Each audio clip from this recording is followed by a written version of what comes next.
Hello everyone, this is Kate, and in today's video we are going to be talking about cars, specifically how expensive they are and how we bought 2 cars last week.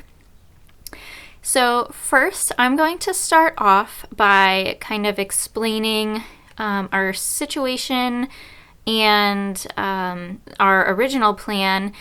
And then I'm going to flip this notebook over, and on the other side, I'm going to run through a couple of things that changed our mind and what actually ended up happening. So in some previous videos, I mentioned briefly that we were going to be doing something related to cars. I can't remember what details I might have actually mentioned, but so let's start at the beginning and go from there.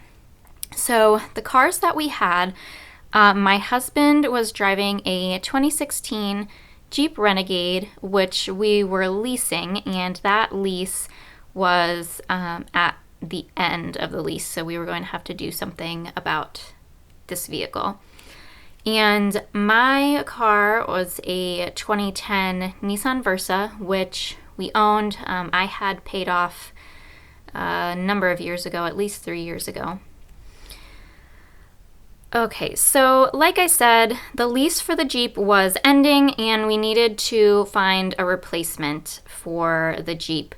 It did have some bodywork that needed to be done because a delivery driver hit the kind of back side of it and caused some cosmetic damage, and this driver was uninsured and from Canada, and it just was this whole thing. We couldn't get them to cover anything.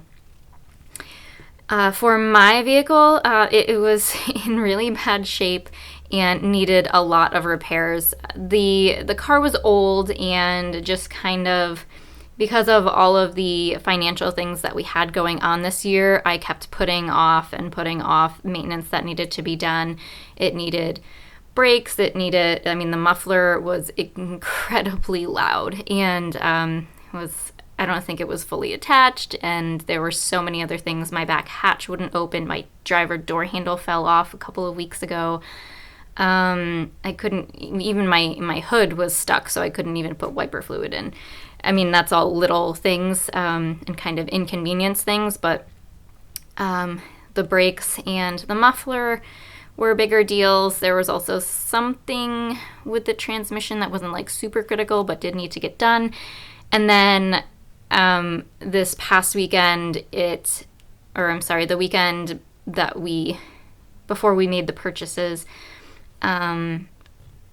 I started to lose power steering. So it was kind of like the final straw that was solidified our decision, yes, we're doing the right thing. But anyway, not to get ahead of myself, but our original plan was to pay for the body work that needed to be done on the Jeep. We originally got some quotes for about $1,500, but we did shop around and find a place who would do the work for $1,000.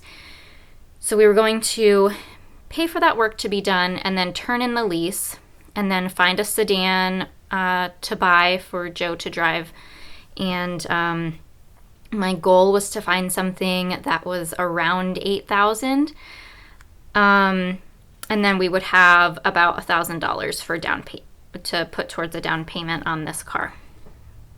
And then in the meantime, I would repair my car, at least, what absolutely needed to be done, and start a sinking fund to replace this vehicle at some point in the coming year with sort of like a mid-size SUV, something to replace what we had with the Jeep.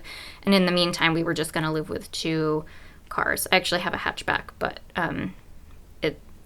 we couldn't really use the hatchback part because the back wouldn't open. Anyway, so that was our original plan. Okay, so now for what actually ended up happening. So in the case of the Jeep, we ended up not getting the bodywork done. we decided to purchase the Jeep at the residual value on our lease agreement. And that was because the residual value was actually a really good deal.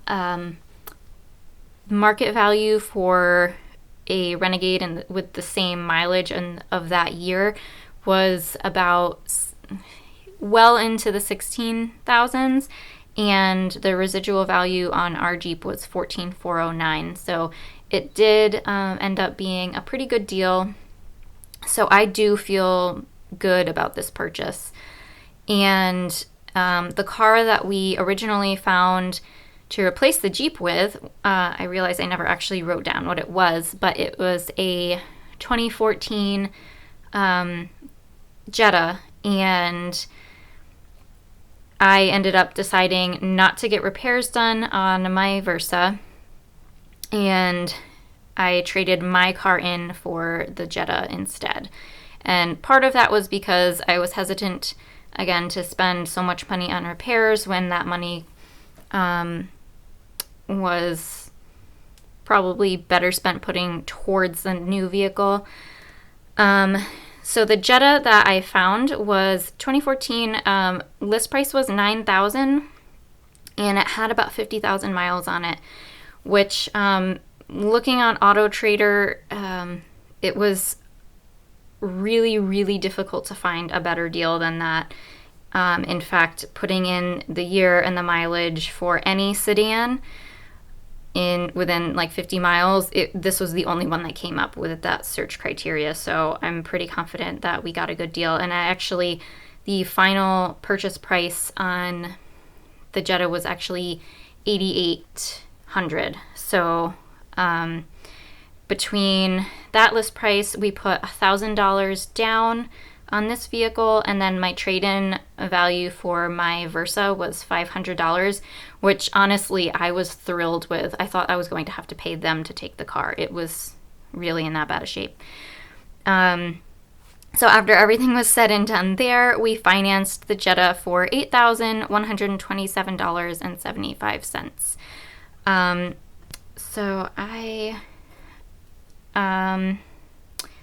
didn't write down what our monthly payments are for these vehicles now. Let's see. So we have the Jeep, which is, oh gosh, I don't have it in front of me. It's $286 something, and my handwriting is really bad here. I apologize. And my payment on the Jetta is $160 a month. So we were paying $250 a month for the Jeep lease, so this didn't go up too much. And then, of course, now we have an entirely new car payment for my car. But let me tell you, even though that this is in, a fairly older, not fairly older, just, a reasonably priced, reasonably aged car, it feels like driving a luxury vehicle to me, because it's such an upgrade. And so that is going to be costing us an extra $160 a month. As for our insurance, we are only paying about $6 more a month, so that is really nice. And in terms of gas, again, I don't really drive that much, so even though I previously had a manual transmission, which got like really good gas mileage, and now the Jetta is an automatic, it's going to use a little more gas, but again, I don't really drive that much, so it's not a huge deal. I don't think it's going to have that much of an impact on us and our budget.